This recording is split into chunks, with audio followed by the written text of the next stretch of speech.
This is ProBlogger. Hey there, it's Darren Rouse from ProBlogger. Welcome to episode 221 of the ProBlogger podcast. ProBlogger is a blog, a podcast, event, a job board, a series of ebooks, and soon to be some courses, all designed to help you as a blogger to grow your audience and to build a blog that's profitable, as well as a blog that's going to change the world in some way. You can learn more about ProBlogger and all we do over at ProBlogger.com. Now, today is the first episode in a 12-part series that we're running over the next few weeks here on the ProBlogger podcast, where we're handing the whole podcast over to you, listeners and readers of ProBlogger, to tell your story of starting your blog and what's happened since. As I said a couple of weeks ago in an episode, in the second week of January, we will be releasing a brand new and completely free course on how to start a blog, how to start a profitable blog. And in the lead up to that course going live, we wanted to feature some stories of bloggers who've already started. If you want to know a little bit more about the course and be notified when it does go live, just go over to ProBlogger.com/start a blog for more information on that. So over the next 12 episodes, and we're going to push them out a bit faster than normal, you're going to hear a story in each one. And in some cases, you'll hear 2 or 3 stories in the episode of bloggers who have started a blog sometime in the last, I think most of them in the last 10 years. And in each case, they're going to share a mistake they made. They're going to share something that they did in the early days that they were grateful for. They're going to share a tip for new bloggers or bloggers of all ages, really, because a lot of them do go beyond that starting out. And they're also going to share something good that's happened since they started their blog.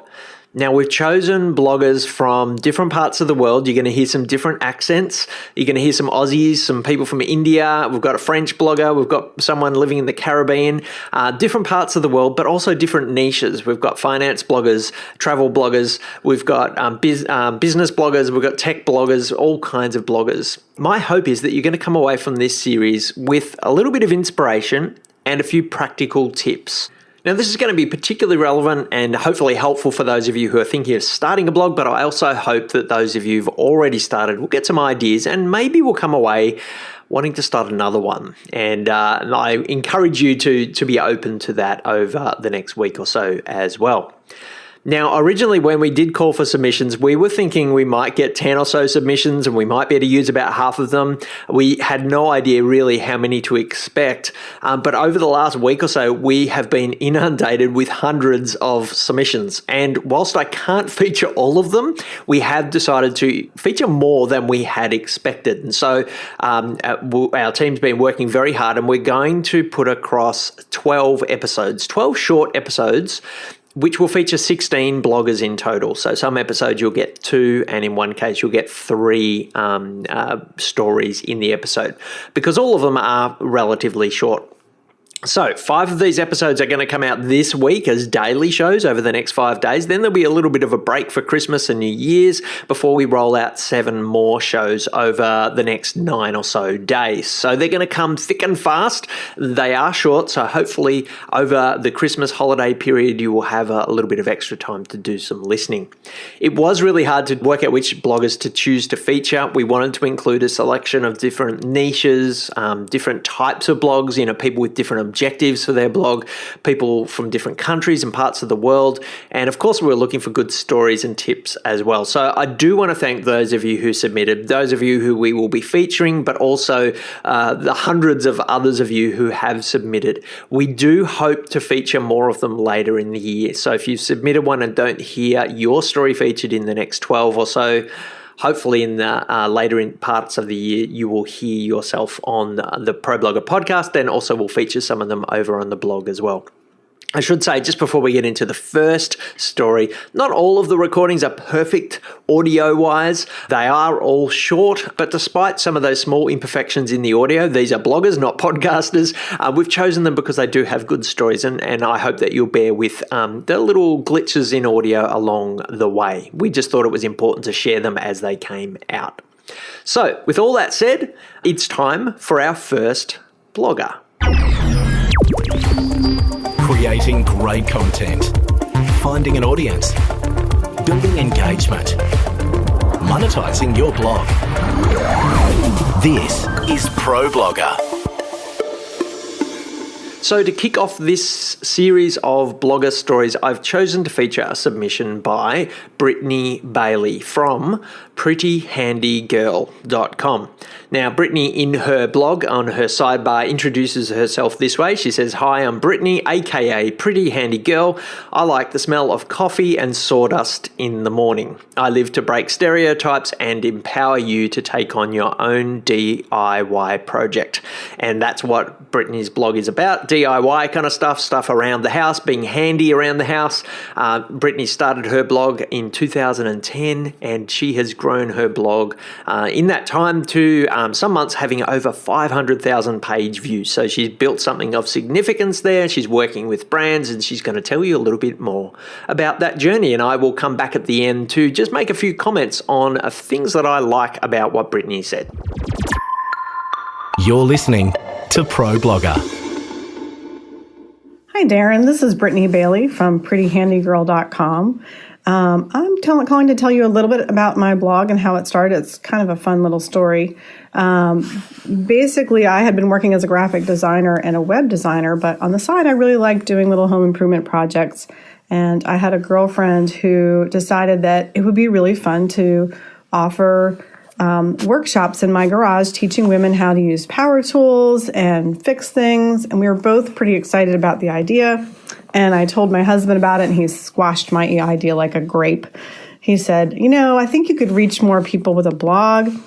And at the time, the only thing I knew about were mommy blogs, and I was really frustrated with him and stomped away. But that evening, I actually found another blogger who was writing DIY tutorials, and I read all of her posts, which luckily she'd only been writing for about 9 months, and I saw, okay, I see how this can be done. I see how tutorials can actually be written on a blog format. So June 2010, I wrote my first blog post, and I've been blogging ever since. My blog has grown from 0 page views to, at times, I've had over 500,000 page views a month. And I'm reaching probably about 300,000 people per month. So I think my husband was right, although I don't say it often. I guess I can reach more people with a blog. I absolutely enjoy what I'm doing, and I enjoy the emails that I get from my readers, especially people who are of limited finances, and they may not be able to hire a plumber or an electrician, and so they find one of my tutorials on how to fix a toilet or how to swap out a light fixture. There's also a lot of tutorials on the website for how to do crafting and sewing projects, home improvement. So it's not just, handyman type tutorials. But anyway, let's see. In hindsight, what did I do when I started my blog that I'm most grateful for? Having run 2 businesses before, when I started the blog, I really started it as a business, not as a hobby, and I knew that I wanted to be as professional as possible. I always charged for sponsored posts. I never did one for free. And I always tried to just kind of maintain that professionalism when I replied to contacts and readers, and even when I wrote. I think the biggest mistake I made in the beginning was trying to do it all myself, or really trying to create content just to create content, and I really almost burned myself out. Luckily, I kind of stepped back, and now I write 2 posts a week, and I have a contributor who writes the 3rd post. So getting help is something that I would recommend, not trying to do it all, kind of do the things that you're good at, but then hire out the things that you're not good at. In this space, and being a blogger that has a pretty big reach has really offered me a lot of opportunities.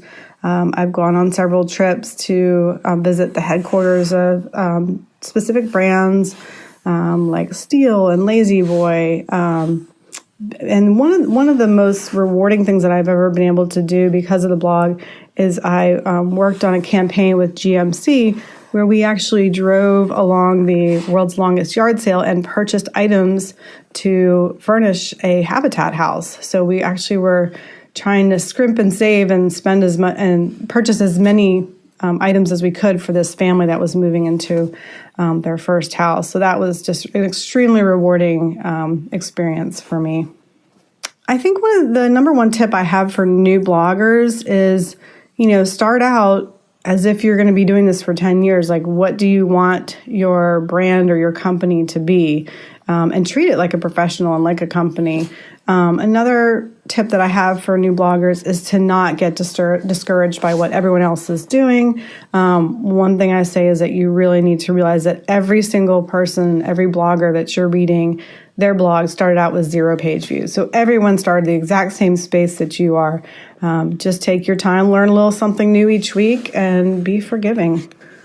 Thanks, Darren, for letting me submit my blog. Hope I get to talk to you in the future. If not, this again is Brittany Bailey from prettyhandygirl.com.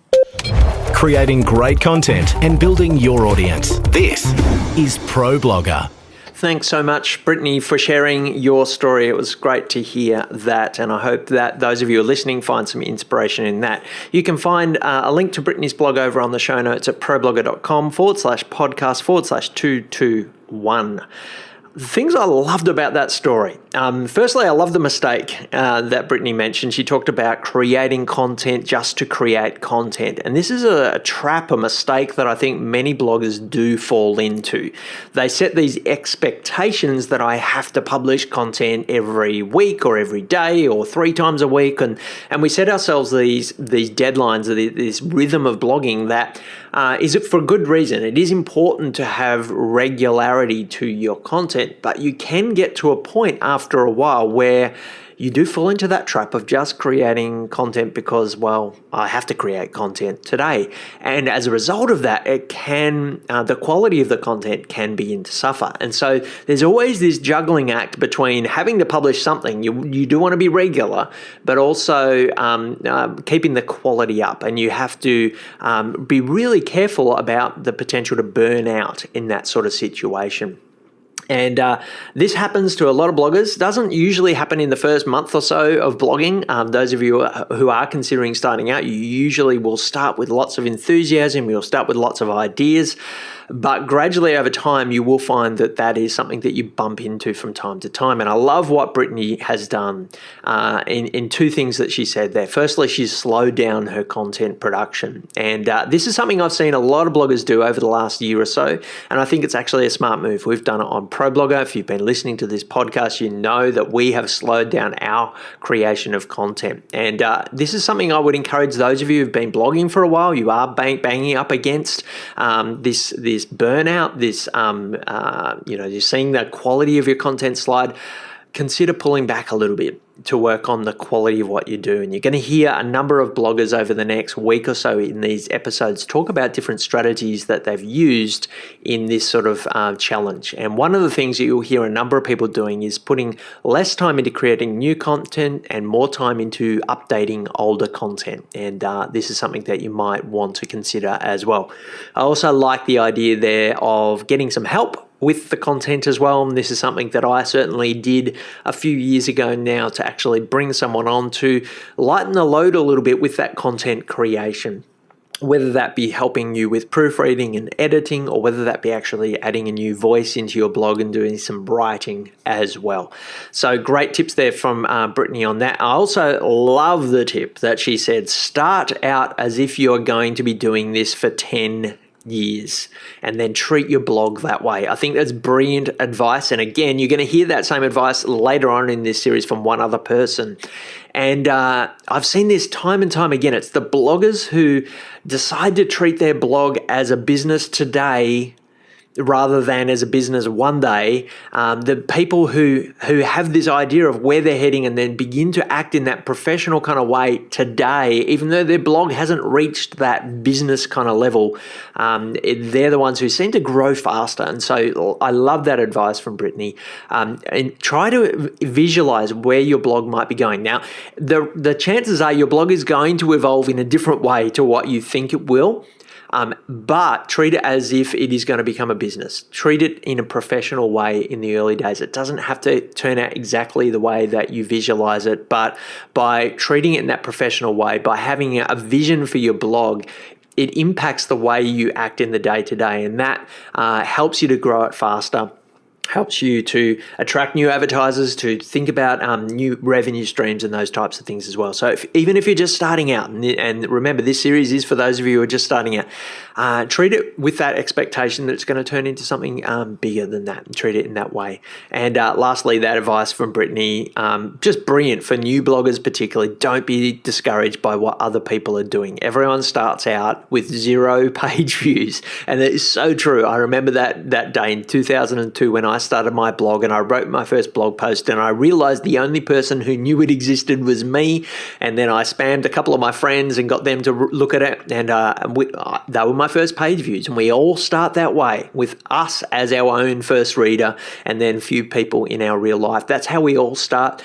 You will look at other blogs and you'll think, oh wow, they're amazing. And yes, they might be amazing, but they all started out in that same way, with the same doubts and the same insecurities that we all start our blogs with. So if you're starting out, don't be discouraged by that. Learn something new every week, as Brittany suggests, and hopefully our starter blog course is going to help you to do that. So if you're thinking of starting a blog, head over to ProBlogger.com/start a blog, and we will send you an email with details when this new course goes live. It'll go live in the second week of January, all things going well, and it's completely free for you to do. Whether you're starting a first blog or whether you are starting a second or a third blog, we want to teach you some principles that are going to just help you to start a blog with good foundations. Thanks so much, Brittany, again. You can find Brittany on her blog over at prettyhandygirl.com, and all the details of our course and all of the other things going on at ProBlogger over at ProBlogger.com/podcast/221, where there's also a transcript of today's show. Again, as I said earlier, this is going to be a daily show for the next week or so, and then over the next couple of weeks, you will hear 12 or so episodes on this series. So watch out for the podcast. They're all going to be fairly short. This is probably the longest of them all because I had to introduce the concept, but I hope you get a lot of value from them. Thanks for listening. Chat with you tomorrow. You've been listening to ProBlogger. If you'd like to comment on any of today's topics or subscribe to the series, find us at ProBlogger.com/podcast. Tweet us at ProBlogger. Find us at Facebook.com/ProBlogger or search ProBlogger on iTunes. This episode of the ProBlogger podcast was edited by the team at Podcast Motor, who offer a great range of services, including helping you to set up and launch your podcast, as well as ongoing editing and production of the podcast that you produce. You can check them out at podcastmotor.com.